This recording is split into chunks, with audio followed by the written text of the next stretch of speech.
First reading, Isaiah chapter 42 verse 1 to 7. 1. Here is my servant whom I uphold, my chosen one in whom my soul delights.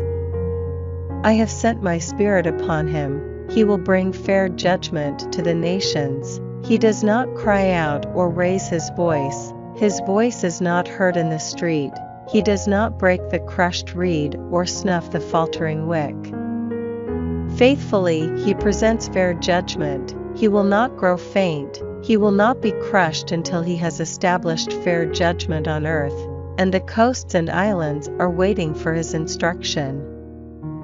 Thus says God, Yahweh, who created the heavens and spread them out, who hammered into shape the earth and what comes from it, who gave breath to the people on it, and spirit to those who walk on it. Verse, I, Yahweh, have called you in saving justice, I have grasped you by the hand and shaped you, I have made you a covenant of the people and light to the nations, to open the eyes of the blind, to free captives from prison, and those who live in darkness from the dungeon.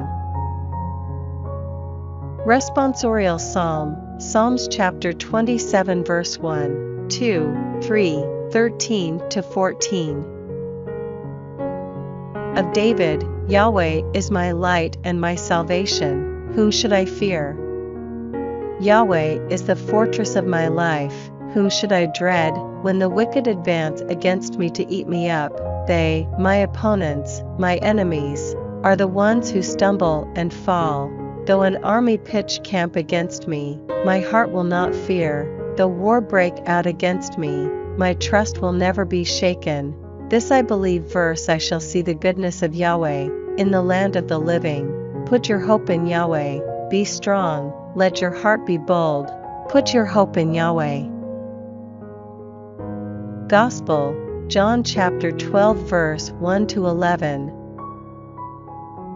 6 days before the Passover, Jesus went to Bethany, where Lazarus was, whom he had raised from the dead. They gave a dinner for him there. Martha waited on them and Lazarus was among those at table. Mary brought in a pound of very costly ointment, pure nard, and with it anointed the feet of Jesus, wiping them with her hair. The house was filled with the scent of the ointment. Then Judas Iscariot, one of his disciples, the man who was to betray him, said, Why was this ointment not sold for 300 denarii and the money given to the poor? He said this, not because he cared about the poor, but because he was a thief. He was in charge of the common fund and used to help himself to the contents. So Jesus said, Leave her alone, let her keep it for the day of my burial. You have the poor with you always, you will not always have me. Meanwhile, a large number of Jews heard that he was there, and came not only on account of Jesus, but also to see Lazarus, whom he had raised from the dead. Then the chief priests decided to kill Lazarus as well, since it was on his account that many of the Jews were leaving them and believing in Jesus.